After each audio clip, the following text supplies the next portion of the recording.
Hello, dear students. Today we are going to start chapter 7 of civics, which is understanding marginalization. So, before understanding the chapter, it is very important to understand the meaning of marginalization. So, what is marginalization? Let's see. To be marginalized is to be forced to occupy the sides of fringes and thus not be at the center of things. Marginalised होना means ये होना बेटा कि उस चीज़ के साथ ना, है ना, किसी भी चीज़ के साथ में ना होना, है ना, किसी भी चीज़ के साथ में इंक्लूड ना होना, अलग होना. कैसे अलग होना? देखिए, this is something that some of you have probably experienced in the classroom or playground if you are not like most people in your class. That is, if your taste in music or films is different, if your accent marks you out from others, if you are less chatty than others in your class, if you don't play the same sport that many of your classmates like. देखिए, दूसरों से अलग होना means आपकी जो classmates हैं, है ना, जितने भी क्लासमेट्स हैं वो जनरली जो गेम खेलते हैं उससे अगर आप अलग खेलते हैं, या फिर आप दूसरे लोग जैसे बातचीत में जितना ज़्यादा उन्हें बात करना पसंद होता है, बातों में इन्वॉल्व होते हैं, वैसे आप नहीं होते हैं, वैसे आप उतनी बातें आप नहीं कर पाते हैं, उनके साथ बातें करने में इन्वॉल्व नहीं हो पाते हैं, ठीक है. या फिर आपका जो ड्रेसअप करने का तरीका है वो दूसरों से थोड़ा सा अलग है. So often you end up feeling that you are not with it, as if that you say, feel and think and how you act are not quite right or acceptable to others. अब सोचिए कि अगर आप दूसरों से इस तरह से अलग होंगे हर बात में, तो क्या आपको लगता है कि दूसरे आपको एक्सेप्ट कर पाएंगे, दूसरे लोग एक्सेप्ट कर पाएंगे जो सिमिलर हैं, सेम गेम खेलना जिन्हें पसंद है, जो बहुत ज़्यादा चैटी हैं, जिन्हें बहुत ज़्यादा बातें करना पसंद है ना. तो देखें कि इस तरीके का मार्जिनलाइजेशन आपने अपने क्लासरूम में, अपनी क्लास में या प्लेग्राउंड पे देखा होगा, है ना, कि कुछ फ्रेंड्स जो हैं आपके वो आपसे अलग होते हैं, मतलब कुछ लोग आपके फ्रेंड्स से अलग होते हैं, है ना. बिहेवियर करने का सेंस उनका अलग होता है, बात करने का सेंस अलग होता है, उन लोगों का जो उन्हें पसंद है स्पोर्ट्स वो अलग होते हैं. Okay, so as in the classroom, बिल्कुल क्लासरूम की तरह ही in the society environment too, groups of people और communities may have the experience of being excluded. Their marginalization can be because they speak a different language, follow different customs, or belong to a different religious group from the majority community. देखिए, बिल्कुल ऐसे ही classroom का जैसे example यहाँ पर हमने लिया, classroom की तरह ही बिल्कुल ऐसे ही सोसाइटी में भी कुछ लोग होते हैं जो क्या होते हैं बेटा, डिफरेंट लैंग्वेजेस बोलते हैं, है ना. उनके जो कस्टम्स हैं वो दूसरे लोगों से अलग होते हैं, उनका जो रिलीजन है वो दूसरे लोगों से अलग होता है. मेजॉरिटी कम्युनिटी मतलब जो लोग मेजॉरिटी में हैं, जो लोग ज़्यादा हैं, उन लोगों से अलग कुछ लोगों का जो है कस्टम्स होते हैं, उनकी लैंग्वेज होती हैं, है ना. They may also feel marginalized because they are poor, considered to be of low social status and viewed as being less human than others, है ना. तो वो क्या बेटा, उन्हें खुद को ऐसी फीलिंग आती है जैसे उन्हें मार्जिनलाइज्ड किया है, मतलब जैसे उन्हें दूसरों से अलग कर दिया है, क्योंकि वो पुअर हैं और उन्हें ऐसी अलग सी फीलिंग होती है. किस वजह से होती है सोसाइटी में? ऐसा क्यों होता है? क्योंकि वो लोग कुछ डिफरेंट लैंग्वेज को बोलते हैं या कुछ डिफरेंट कस्टम्स को फॉलो करते हैं, मतलब जैसा मेजॉरिटी वाले लोग करते हैं वैसा वो लोग नहीं करते, इसलिए उन्हें मार्जिनलाइज्ड हैं, वो ऐसी फीलिंग उन्हें होती है. Okay, they experienced a sense of disadvantage and powerlessness. देखिए, उनको डिसएडवांटेज और पोरलेसनेस की फीलिंग होती है कि भाई उनकी कोई हेल्प करने के लिए रेडी नहीं है, क्योंकि वो क्या है बेटा, थोड़े अलग हैं, है ना. तो यही है यहाँ पर मार्जिनलाइजेशन का मीनिंग, है ना, कि सबके साथ जो कुछ लोग जो हैं जो सेम है ना, और उनसे थोड़े से अलग लोग, है ना, अलग तरीके से बिहेव करने वाले लोग, अलग कस्टम्स को फॉलो करने वाले लोग हमारी सोसाइटी में होते हैं, ठीक है. In this chapter, you will read about two communities that are considered to be socially marginalized in India today. इस चैप्टर में हम दो कम्युनिटी के ऐसे लोगों के बारे में पढ़ने वाले हैं जिन्हें हम आज मार्जिनलाइज्ड की कैटेगरी में रखते हैं। मार्जिनलाइज्ड मीन्स मैंने आपको जैसे बताया कि वो लोग जो दूसरी कम्युनिटी से अलग होते हैं, है ना, जो किससे अलग है बेटा, मेजॉरिटी से अलग है। मेजॉरिटी जो करती है मतलब ज़्यादा लोग, लगभग सभी लोग जिन चीज़ों में, जिन कस्टम में, जिन रिचुअल्स, जिन कस्टम में इन्वॉल्व होते हैं, जिस तरीके के धर्म को फॉलो करते हैं, मतलब जिस तरीके की चीज़ों को फॉलो करते हैं, है ना, जैसी लैंग्वेज बोलते हैं, उनसे थोड़े अलग बिहेव करने वाले लोग, वो कौन सी कैटेगरी में आते हैं, मार्जिनलाइज्ड कैटेगरी में आते हैं। ओके, तो इस टाइप की हम दो कम्युनिटी के बारे में इस चैप्टर में डिस्कशन करने वाले हैं। ओके, लेट्स सी, यहाँ पर एक स्टोरी बोर्ड दिया है, यस, स्टोरी बोर्ड दिया है। स्टोरी बोर्ड में लिखा है बेटा आदिवासी के बारे में लिखा है ना, आदिवासीज एंड मार्जिनलाइजेशन, है ना, जो आदिवासी हैं वो कैसे मार्जिनलाइज्ड हैं, देखेंगे हम यहाँ पर। An Adivasi family in Delhi, Soma and Helen are watching the Republic Day parade on TV with their grandfather. देखिए, एक आदिवासी फैमिली से बिलोंग करने वाली दो गर्ल्स हैं, है ना, सोमा और हेलन, वो क्या कर रही हैं बेटा, अपने ग्रैंडफादर के साथ रिपब्लिक डे की परेड टीवी पर देख रही हैं। ओके, ओ सी एन आदिवासी फ्लोट, है ना, एक आदिवासी की नाव को वो लोग देख रहे हैं, है ना। दादू, why do they always show Adivasis as only dancing. वो एक लड़की जो है वो पूछ रही है अपने दादू से कि दादू क्यों जो आदिवासीज हैं उन्हें हमेशा क्यों डांस करते हुए दिखाया जाता है, ऐसा क्यों होता है ना। The lives of Adivasis are very rich. Most people don't know that, है ना। जब तो फिर दादू क्या बताते हैं कि बहुत से लोग ये नहीं जानते कि जो आदिवासी हैं उनके जो रहने का तरीका है वो बहुत रिच है। Yes, don't they know anything else about us? हाँ, वो हमारे बारे में बहुत ज़्यादा नहीं जानते हैं, है ना, क्योंकि ये जो फैमिली है ना बेटा जो दिखाई है यहाँ पे स्टोरी बोर्ड में, ये भी आदिवासी फैमिली है, ठीक है। आदिवासी फैमिली का एग्जाम्पल लेके दिखाया है। देखिए, अब दादू क्या कहते हैं, When I was young, a village in Orissa was beautiful. जब मैं यंग था तो उड़ीसा में जो हमारा जो विलेज था वो बहुत ही खूबसूरत था। We got everything we needed from the land and the forest around us. हमें हर चीज़ मिल जाती थी जो भी हमें चाहिए होता था। हमारे पास जो लैंड थी और जो फॉरेस्ट, जो भी जंगल हमारे चारों ओर थे, वहाँ से हमें हर चीज़ मिल जाती थी।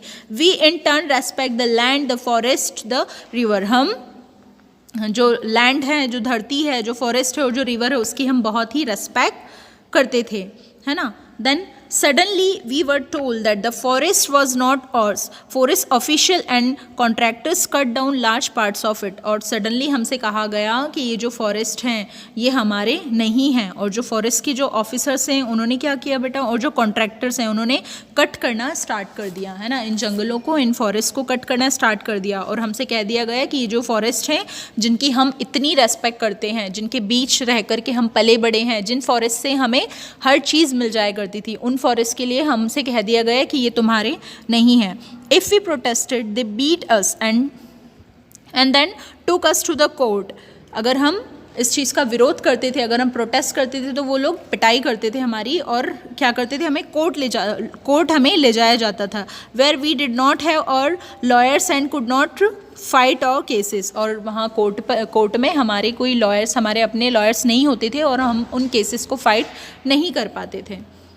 Okay, then how did you survive दादू। फिर यहाँ जो दो गर्ल्स के नेम हमने देखे थे उनमें से एक ने क्या पूछा कि फिर जो दादू फिर आपने कैसे सर्वाइव किया, आप कैसे बचे, है ना। तो दादू बोलते हैं, many of us were forced to leave our homes and find seasonal work in nearby towns. हम में से जो अधिकतर लोग हैं उन्हें फोर्स किया गया कि हम अपने जो फॉरेस्ट हैं इन्हें छोड़ दें, अपने जो घर हैं जो फॉरेस्ट में हम रहते हैं वो हम छोड़ दें, और कुछ सीजनल वर्क हम पास के टाउन में जा कर के हम कुछ सीजनल वर्क ढूंढ लें, और वो करने लगें। ऐसा करने के लिए हमें फोर्स किया जाता था, है ना। देन द कंपनी वालाज came. They said there was iron ore under our land. They wants to mine it, है ना, they wanted to mine it. फिर उसके बाद कंपनी के कुछ लोग हैं वो हमारे पास आए और उन्होंने कहा कि उनके पास आयरन ओर्स हैं और वो चाहते हैं कि हम वहाँ पर माइनिंग का वर्क करें। They promise job and money if we sold our land to them. उन्होंने कहा कि अगर हम उन्हें अपनी लैंड सेल कर देंगे तो वो हमें मनी देंगे, है ना, और जॉब देंगे, तो वो हमें मनी भी देंगे और जॉब भी देंगे। सम विलेजर्स वर एक्साइटेड, तो ऐसा सुन करके कुछ विलेजर्स तो बहुत ज़्यादा एक्साइटेड हुए, उन्हें लगा कि ठीक है हमें जॉब भी मिल जाएगी और हमें पैसे भी मिलेंगे अगर हम अपनी लैंड को बेच दे तो। Other said this would destroy our lives and we would get nothing some, तो और कुछ तो बहुत ज़्यादा एक्साइटेड हुए और कुछ ने सोचा कि हमें ऐसा करके कुछ भी मिलने वाला नहीं है और हम अपना सबका सारी चीज़ें हम अपनी खो देंगे अगर हमने अपने घरों को छोड़ा तो। Okay, then yes,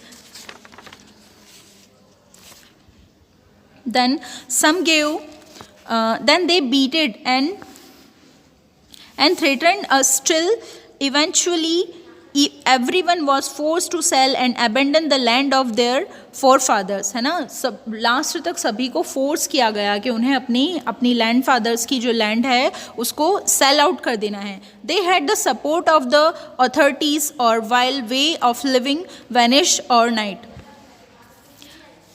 the money hardly lasted in the city we have, अब देखिए इनको जो सब कुछ बेच करके जो थोड़े बहुत पैसे मिले थे, है ना, ये जो आदिवासी थे ये पहले जंगलों में रहते थे बेटा, है ना, तो अब इनको फोर्स किया गया कि भाई, तब तक फोर्स किया गया, इन्हें पीटा गया, है ना, इन्हें ज़बरदस्ती इन लोगों को इस चीज़ पे मजबूर किया गया कि ये अपनी ज़मीनें अपने जंगल जो हैं वो बेच दें, है ना। अब जब इन्होंने ऐसा किया क्योंकि इनको मजबूर किया गया तो इन्हें मजबूरी में बेचनी ही पड़ी बेटा, तो जब इन्होंने अपनी ज़मीनें अपने जंगल बेचे और उससे जो इनको पैसे मिले वो बहुत ही थोड़े टाइम तक चले, है ना, बहुत ही थोड़े टाइम तक चले। जब ये वहाँ से अपने घर बेच के और जब बाहर गए तो वहाँ भी उनके सारे पैसे ख़त्म हो चुके थे, है ना।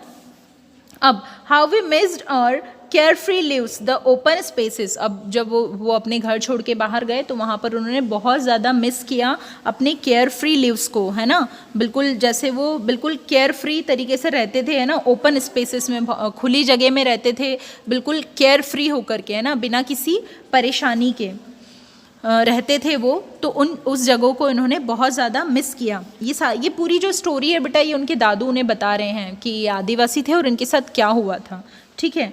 Then I hated going back to school. We had missed so much of our studies and other children made fun of us. We spoke Santhali at home and did not know Hindi. अब देखिए उनमें से एक जो लड़की है वो कहती है बेटा कि हमने बहुत ज़्यादा मिस किया, हमें बिल्कुल स्कूल जाना बिल्कुल पसंद नहीं है। वो लड़की क्या कहती है, हमें स्कूल जाना बिल्कुल पसंद नहीं है। क्यों पसंद नहीं है बेटा? क्योंकि ये लोग क्या करते हैं, हमेशा ये लोग संथाली लैंग्वेज को बोलते हैं, है ना, संथाली लैंग्वेज को बोलते हैं और इनको हिंदी नहीं बोलनी आती। तो ये जब अपने स्कूल में जाते हैं तो स्कूल में इन जनरल हिंदी और इंग्लिश चलता है, तो हिंदी तो इनको ठीक से बोलनी आती नहीं थी, संथाली बोलते थे। तो अब ये जब सब लोगों से बहुत ज़्यादा डिफरेंट लैंग्वेज बोलते थे ना, तो दूसरे जो स्टूडेंट्स हैं इन पे हंसते थे, है ना, तो इसलिए इन्हें स्कूल जाना पसंद नहीं, है ना। But now we have friends, but वो बता रही है कि अब हमारे दोस्त हैं। I can even speak some English now, क्योंकि अब वो थोड़ा सा इंग्लिश बोलना सीख चुकी है, तो इसलिए उसके कुछ दोस्त भी बन गए हैं, है ना। After a few years your father got job. अब देखिए दादू ऐसा बता रहे हैं कि भाई देखो क्या हुआ कि कुछ समय निकला और दादू ऐसा बता रहे कि जब तुम्हारे फादर की जॉब लगी है ना, जो दोनों बच्चियां जो क्या कर रही है बेटा, रिपब्लिक डे की परेड दिख रही है अपने दादू के साथ। तो दादू ने कहा कि हम अपने जो सारे जंगल हैं, अपने जो घर हैं, उन्हें बेचकर जब हम लोग सिटीज़ में आ गए अपने काम के लिए, बट वहाँ हमें बिल्कुल अच्छा नहीं लगा। अपनी केयर फ्री लाइफ जो थी उसको हम बहुत ज़्यादा मिस कर रहे थे, है ना। और आगे उनके दादू ने बताया कि कुछ सालों के बाद क्या हुआ, जब तुम्हारी फादर की जॉब लगी तो हम दिल्ली में सेटल हो गए। Those were very difficult time. That is why both of you did not go to school for several years. और वो जो समय था वो बहुत ही ज़्यादा मुश्किल समय था, और यही कारण था कि बहुत सारे टाइम तक तो तुम लोग स्कूल भी नहीं जा पाए थे। ओके, स्कूल नहीं जा पाए थे। उसके बाद फिर उनमें से एक गर्ल ने क्या कहा कि हमें स्कूल जाना बिल्कुल पसंद नहीं था, क्योंकि हम तो संथाली बोलते थे और वहाँ पर जो दूसरे जो स्टूडेंट्स थे वो हिंदी बोलते थे, हिंदी या इंग्लिश बोलते थे, तो उन्हें समझ नहीं आता था, तो वो हमारा मजाक उड़ाया करते थे, इसलिए हमें स्कूल जाना बिल्कुल पसंद नहीं था। But now we have friends, but वो बोल रही है कि अब धीरे धीरे हमारे फ्रेंड्स बन गए हैं, क्योंकि अब हम थोड़ी बहुत इंग्लिश भी बोल लेते हैं। Okay, yes, I wish I would have shown my friends a village before it was destroy, है ना। उनमें से एक गर्ल क्या बोलती है कि काश मैं अपने फ्रेंड्स को हमारा विलेज ख़त्म होने से पहले, डिस्ट्रॉय होने से पहले, नष्ट होने से पहले मैं काश अपने फ्रेंड्स को अपना विलेज बता पाती। You can still tell them about our village. It has a lot to teach them. तो दादू ने क्या कहा कि अभी भी तुम्हारे पास बहुत सारी चीज़ें हैं उन्हें हमारे विलेज के बारे में बताने के लिए। अभी भी बहुत सारी चीज़ें हैं जो तुम अपने फ्रेंड्स को सिखा सकते हो, बता सकते हो हमारे विलेज के बारे में। Okay, one day I will make a movie on this story और स्टोरी द आदिवासी स्टोरी। फिर उनमें से एक गर्ल ने क्या कहा कि एक दिन मैं एक मूवी बनाऊंगी हमारी आदिवासी स्टोरी के ऊपर। ओके, यस, तो ये स्टोरी बोर्ड था बेटा, और इस स्टोरी बोर्ड में बताया है कि कैसे आदिवासी लोगों से उनकी अपनी ज़मीन, अपने घर, अपने जंगल छीन लिए गए और कैसे वो बेघर हो गए, और उसके बाद उन्होंने धीरे धीरे बहुत मुश्किल से फिर अपनी जो लाइफ है उसको कैसे सेटल किया। ओके, और इसी स्टोरी में आपने लास्ट में ये भी देखा कि क्योंकि वो संथाली बोलते थे तो इसलिए दूसरे लोग उन्हें अलग अलग समझते थे। ठीक है ना बेटा, मार्जिनलाइज्ड, उनको ऐसी फीलिंग आती थी कि वो दूसरों से अलग हैं। Now yes, let's see the next page which is you just read about how Dadu was forced to leave his village in Odisha. Dadu's story is similar to the lives of millions of Adivasis in India. You will read more about the marginalization of this community in this chapter. देखिए, आपने देखा कि कैसे दादू को force किया गया अपने village को छोड़ने के लिए, जो कि कहाँ पर था, उड़ीसा में था। जो दादू की स्टोरी है बिल्कुल मिलियंस लोगों की स्टोरी के इक्वल है। जो हमारे भारत में जो आदिवासी रहते हैं, ऐसे मिलियंस ऑफ आदिवासी हैं जिनके साथ बिल्कुल वैसा हुआ जैसा दादू के साथ हुआ। You will read more about the marginalisation of this community in this chapter. ये जो आदिवासी कम्युनिटी है इसके मार्जिनलाइजेशन के बारे में आप इस चैप्टर में और ज़्यादा पढ़ने वाले हैं। Okay, now let's see who are Adivasis. अब लिखा है कि आखिर ये जो आदिवासी हैं वो कौन हैं। Okay, Adivasi the term literally means original inhabitants, है ना। जो टर्म आदिवासी है इसका मतलब क्या है, ओरिजिनली इनहेबिटेंट्स लोग, are communities who lived and often continue to live in close association with forest, है ना। वो लोग हैं आदिवासी जो फॉरेस्ट के सबसे ज़्यादा करीब होते हैं ना, सबसे ज़्यादा क्लोज होते हैं। Around 8% of India's population is Adivasi and many of India's most important mining and industrial centres are located in Adivasi area, है ना। 8% इंडिया की जो पॉपुलेशन है उसका 8% लोग कौन है बेटा, आदिवासी हैं। और अधिकतर जो माइंस हैं और जो इंडस्ट्रियल एरियाज़ हैं वो आदिवासी एरिया में ही हैं, जैसे जमशेदपुर, राउरकेला, बोकारो एंड भिलाई। ये सारे आपने नाम सुने होंगे बेटा। ये जो इंडस्ट्रियल एरिया हैं ये आदिवासी एरियाज़ में ही पड़ते हैं। Okay, Adivasis are not a homogeneous population. There are over 500 different Adivasi group in India. Homogeneous, अब एक वर्ड आया यहाँ पर, होमोजीनियस। होमोजीनियस क्या है बेटा, जो आदिवासी है वो होमोजीनियस पॉपुलेशन नहीं है। इसका मतलब क्या है, होमोजीनियस मीन्स एक सा होना, है ना। तो वो दूसरे लोगों से थोड़े से अलग है, होमोजीनियस नहीं है, वो हेट्रोजीनियस है। होमोजीनियस मीन्स एक सा होना। जैसा कि मैंने आपको बताया ना कि मार्जिनलाइज्ड वो पीपल होते हैं जो दूसरे लोगों से थोड़े अलग होते हैं। तो आदिवासियों का आपने सुना, आप जानते होंगे, है ना, आपने देखा होगा मूवीज़ में, टीवी में आदिवासियों को बताया जाता है। तो वो लोग क्या है कि उनका पहनावा, उनकी जो लैंग्वेज होती है, उनका रहन सहन, वो सारी चीज़ें दूसरे लोगों से अलग होती हैं। तो इसलिए यहाँ पर लिखा है कि वो होमोजीनियस नहीं है, है ना। और there are over 500 different Adivasi group in India, और इंडिया में 500 अलग अलग आदिवासी ग्रुप्स हैं। Adivasis are particularly numerous in state like Chhattisgarh, Jharkhand, Madhya Pradesh, Orissa, Gujarat, Maharashtra, Rajasthan, Andhra Pradesh, West Bengal and in north eastern state of Arunachal Pradesh, Assam, Manipur, Meghalaya, Mizoram, Nagaland and Tripura, है ना। ये सारी जो हैं स्टेट्स दिए हैं यहाँ जहाँ पर आदिवासीज हैं। State like Orissa is home at more than 60 different tribal groups. एक स्टेट जो कि उड़ीसा, है ना, उड़ीसा की तरह कुछ स्टेट्स हैं जहाँ पर 60 डिफरेंट ग्रुप्स हैं आदिवासीज के, ट्राइबल्स के, ना, जनजातियों के। Then Adivasi Societies are also most distinctive because there is often very little hierarchy among them, है ना. This make them radically different from communities organized around principles of जाति वर्ण और those that were ruled by kings, है ना. ये जो communities हैं ये जाति वर्ण और जो दूसरी जो कम्युनिटीज़ हैं जो जिस पर कौन रूल करते थे, किंग्स रूल करते थे, उनसे बिल्कुल अलग हैं Adivasis practice a range of tribal religions that are different from Islam, Hinduism and Christianity. ये इनकी जो बेटा हैबिट्स हैं, है ना, इनकी जो प्रैक्टिसेस हैं वो इनकी जो रिलीजियस प्रैक्टिसेस हैं वो हिंदुइज्म, इस्लाम और क्रिश्चियनिटी से बिल्कुल अलग हैं. These often involve the worship of ancestors, village and nature spirits. देखिए बेटा ये आदिवासी लोग वो हैं क्योंकि वो नेचर में ही पले बड़े लोग हैं ना बेटा, है ना, नेचर में जंगलों में रहने वाले लोग हैं. तो ये लोग उन्हीं को अपना ईश्वर मानते थे, नेचर को ही वो अपना ईश्वर मानते हैं और नेचर की ही वो पूजा करते हैं. ठीक है ना. जैसे कि रिवर्स हुई, है ना, माउंटेन्स हुए, प्लांट्स हुए और ट्रीज़ हुए, इन सभी की ये लोग पूजा करते हैं क्योंकि ये उन्हीं के सराउंडेड रहते हैं और नेचर की पूजा करते हैं. The village, yes, Adivasis and stereotyping. Adivasis और स्टीरियोटिपिंग. अब स्टीरियोटिपिंग क्या बेटा?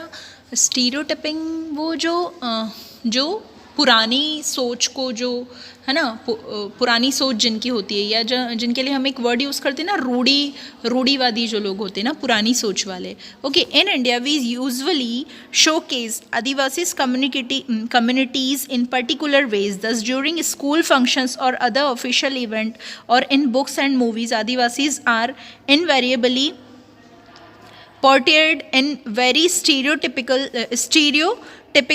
ways, है ना.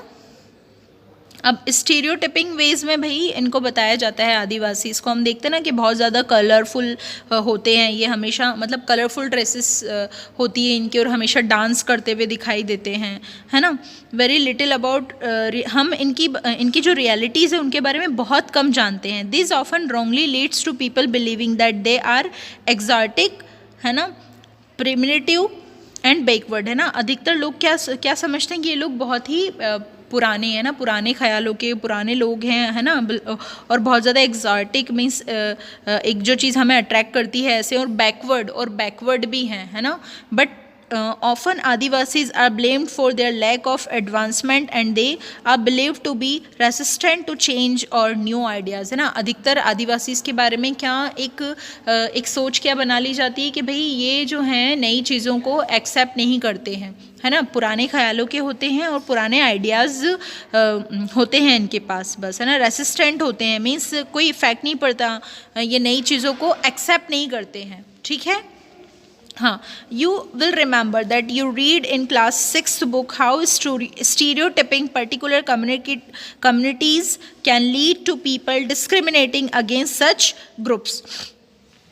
आपने 6 की अपनी बुक में देखा होगा कि स्टीरियोटिपिंग कैसी एक पर्टिकुलर कम्युनिटी है जो कि क्या करती है बेटा, जो दूसरे जो लोग होते हैं ना, डिस्क्रिमिनेटिंग, दूसरे लोगों के द्वारा कैसे डिस्क्रिमिनेट की जाती है ना, कैसे उनका डिस्क्रिमिनेशन होता है. दूसरे जो लोग हैं, हम कह सकते हैं कि दूसरे लोग जो ज़्यादा नंबर्स में हैं, है ना, मेजॉरिटी में जो लोग हैं वो कैसे डिस्क्रिमिनेशन करते हैं, कैसे इनको अलग थलग रखते हैं. ठीक है, ऐसे कहा जा सकता है.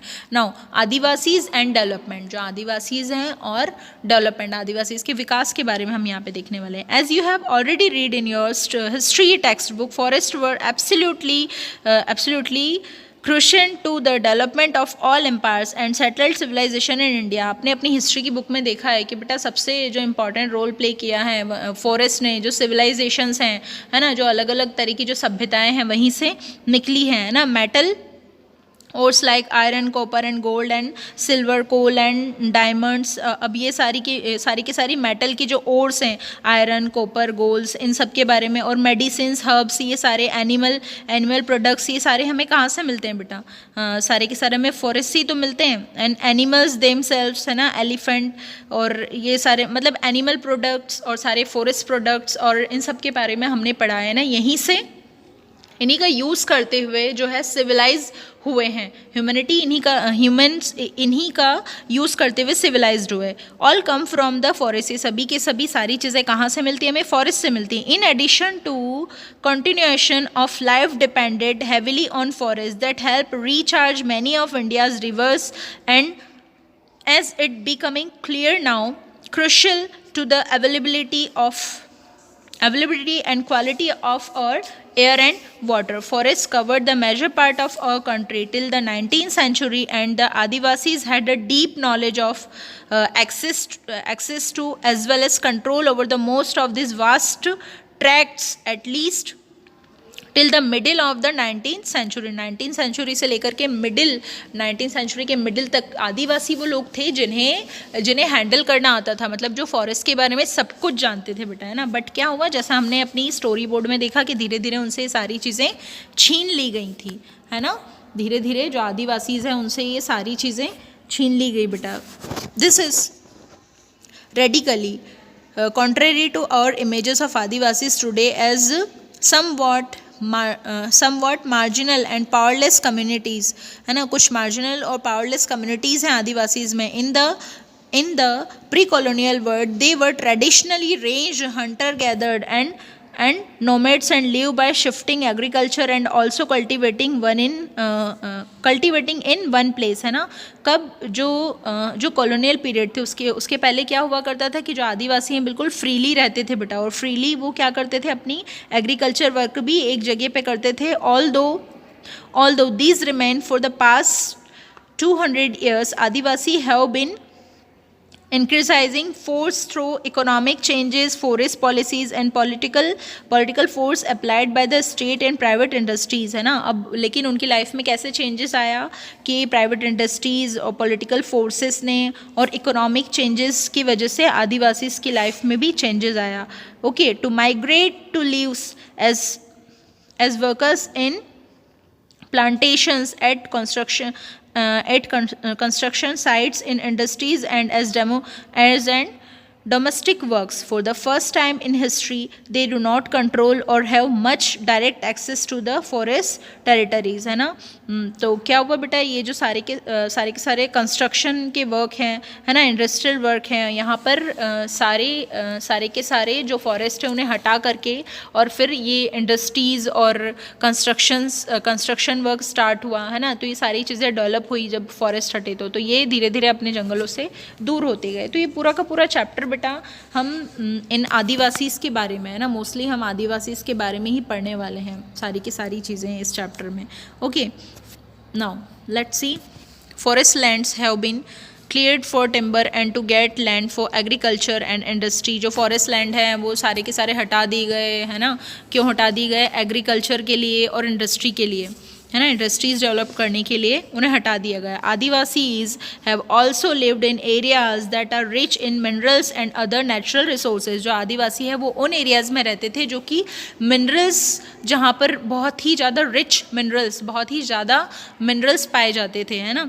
मिनरल्स और क्या लिखा है बेटा, एंड अदर नेचुरल रिसोर्सेज, और दूसरे नेचुरल रिसोर्सेज भी वहाँ पर मिलते थे। These are taken over for mining and other large industrial projects. वही कि बड़ी बड़ी जो इंडस्ट्रियल प्रोजेक्ट्स बने उनकी वजह से, माइनिंग की वजह से ये सारी की सारी चीज़ें हटा दी गई। Powerful forces have often concluded to take over tribal land, है ना। जो पावरफुल फोर्सेस है उन्होंने क्या किया बेटा, ये ऐसी जो आदिवासी जनजातियाँ हैं इनकी जो लैंड है उन्हें छीन लिया, है ना। यस, अब देखिए, according to official figures more than 50% of persons displaced due to mines and mining projects are tribals, है ना। 50% से ज़्यादा लोग वो ट्राइबल्स, वो जनजाति समूह थे जिन्हें डिस्प्लेस होना पड़ा बेटा अपनी जगहों से, है ना। Another recent survey report by organizations working among Adivasi shows that 79% of the person displaced from the states of Andhra Pradesh, Chhattisgarh, Orissa and Jharkhand are tribals।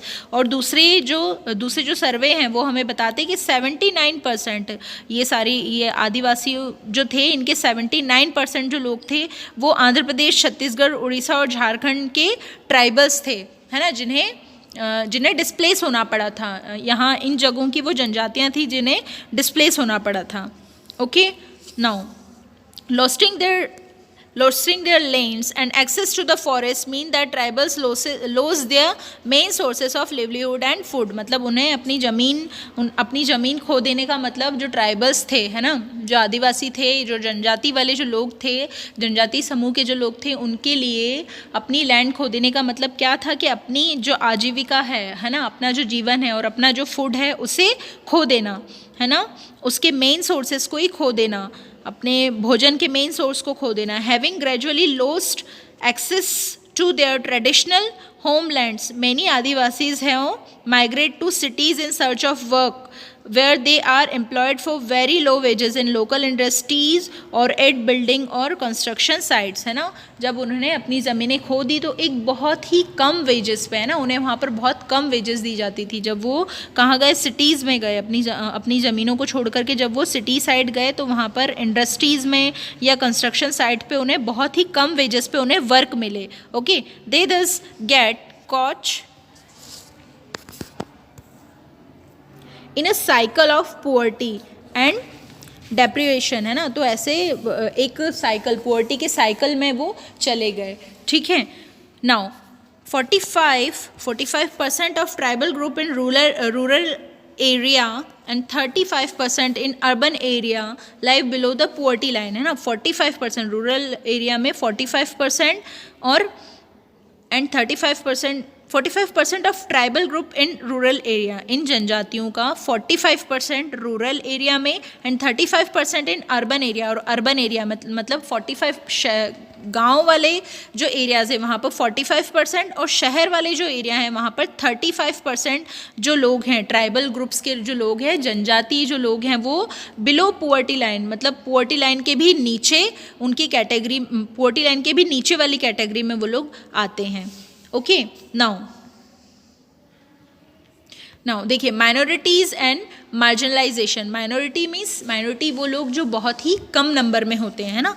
अब क्या है, in unit 1 you read that the constitution provides safeguards to religious and linguistic minority as part of fundamental rights. आपने chapter 1 में देखा था ना कि constitution ने हमें बेटा ऐसे राइट्स दिए हैं, फंडामेंटल राइट्स बने हैं कॉन्स्टिट्यूशन में इन माइनॉरिटी के लिए. Why do you think this minority group have been provided this safeguards? आपको क्यों लगता है कि ये ऐसे जो हमारी जो कॉन्स्टिट्यूशन है इनमें ऐसे सेफगार्ड्स क्यों दिए गए हैं इन माइनॉरिटी को? The term minority is most commonly used to refer the communities that are numerically small in relation to the rest of the population. जो माइनॉरिटी है वो क्या है बेटा, न्यूमेरिकली बहुत ही कम है.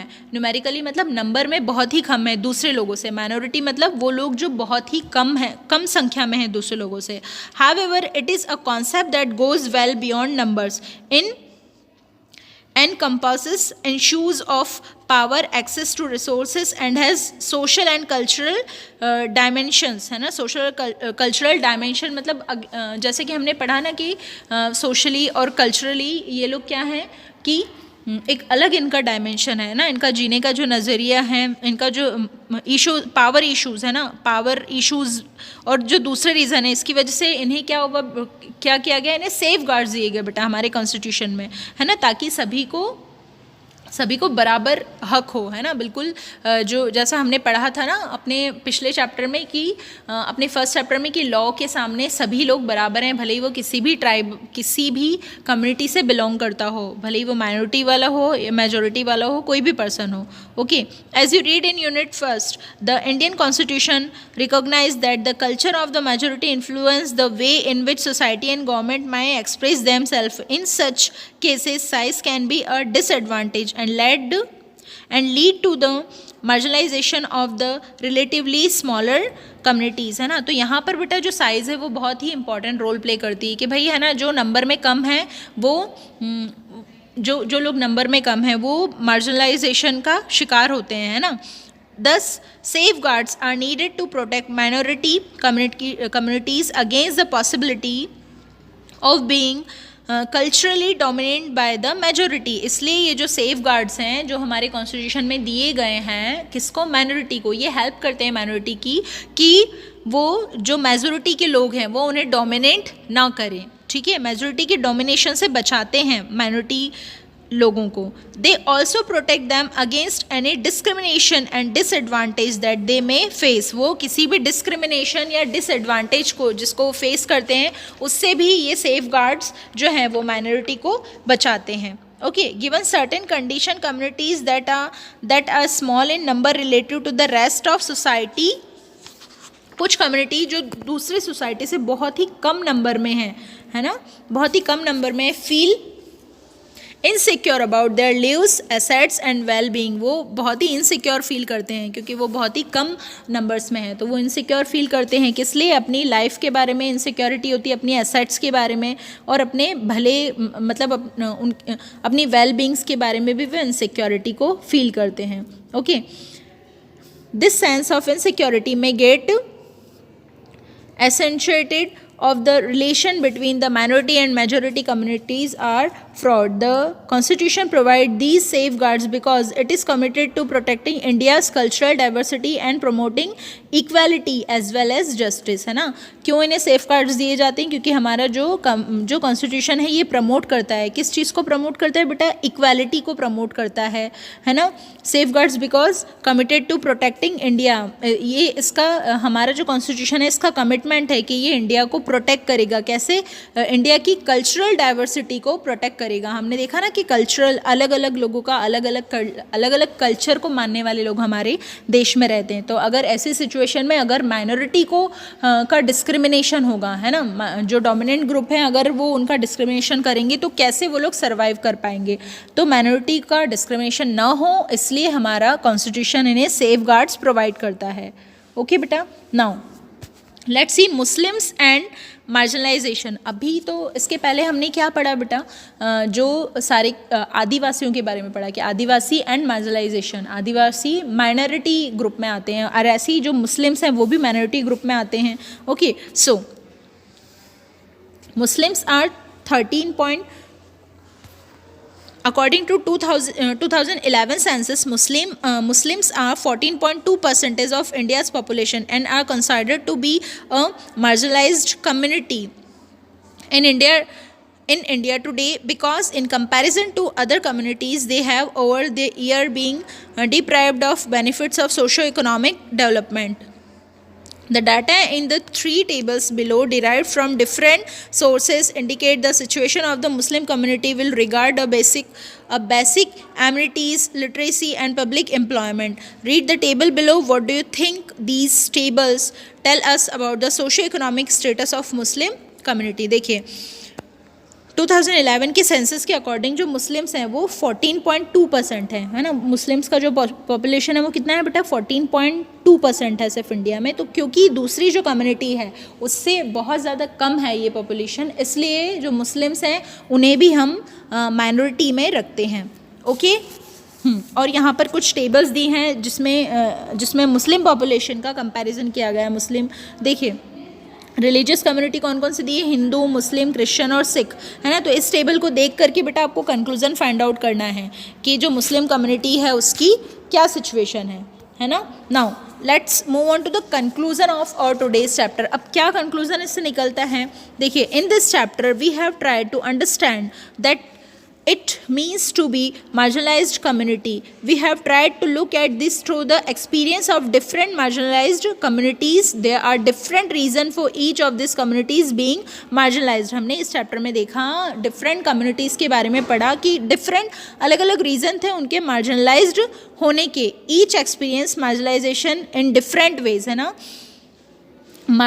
अलग अलग कम्युनिटी के मार्जिनलाइजेशन होने का अलग अलग रीज़न था, है ना। We have also seen that marginalisation is linked to experiencing disadvantage, prejudice and powerlessness, है ना। किससे रिलेटेड है मार्जिनलाइजेशन? डिसएडवांटेजेस से, है ना, प्रेजुडाइज से और पावरलेसनेस से। जो लोग पावरलेस होते हैं, जिनके पास कोई एडवांटेजेस नहीं होते हैं, है ना, वो लोग भी क्या होते हैं बेटा? मार्जिनलाइज कैटेगरी में आते हैं। In India there are several more marginalised communities like Dalits of who you will read more in the next chapter. India में हमने यहाँ पर जितने भी मार्जिनलाइज्ड कम्युनिटीज़ देखी हैं, इनके अलावा और भी मार्जिनलाइज्ड कम्युनिटीज़ हैं जैसे कि दलित्स, जिनके बारे में आप अपने अपकमिंग चैप्टर्स में स्टडी करने वाले हैं। Marginalisation results in having a low social status and not having equal access to education and other resources. marginalization क्या है, क्या marginalization का नतीजा क्या होता है कि लो social status, ऐसे लोगों का, ऐसी communities का जो social status है वो लो होता है, और not having equal access to education and other resources, और एजुकेशन और दूसरे रिसोर्सेज में इन्हें इक्वल स्टेटस भी नहीं मिलता है. Okay, yet the lives of marginalized people can and do change. Thus no one is marginalized all the time in exactly the same way. इसके बाद भी, इन सभी के बाद भी जो marginalized लोग हैं उनकी जो लाइफ है उसे चेंज किया जा सकता है, क्योंकि कोई भी पर्सन एक ही तरीके से मार्जिनलाइज्ड हमेशा के लिए नहीं हो सकता. Okay, if we go back to the two example of marginalisation we have discussed, we will see that each of this groups has a long history of struggle and resistance. अगर हम इन दो marginalised लोगों के example के बारे में, जो example हमने देखा उसके बारे में अगर हम सोचें तो हम देखेंगे कि इन्होंने बहुत ही स्ट्रगल का सामना अपनी लाइफ में किया है. देखो, एक तो हम लोगों ने किन के बारे में देखा था बेटा, आदिवासी और एक मुस्लिम्स के बारे में. इन्होंने बहुत ही स्ट्रगल्स फेस किए. Marginalised communities want to maintain their cultural distinctiveness while having access to rights, development and other opportunities. जो marginal communities हैं वो क्या चाहती हैं कि उन्हें क्या मिले बेटा, उनका कल्चर जो है वो मेंटेन रहे, उनको डेवलपमेंट और उनको सारे राइट्स मिले, डेवलपमेंट और दूसरी अपॉर्चुनिटीज़ भी उन्हें मिले. In the next chapter we will read about how different groups have confronted marginalisation. जो अगला हमारा आने वाला चैप्टर है उसमें हम पढ़ेंगे कि कैसे अलग अलग ग्रुप्स मार्जिनलाइजेशन का सामना करते हैं. Okay, so this is all about this chapter. Thank you बेटा, हैव अ गुड डे.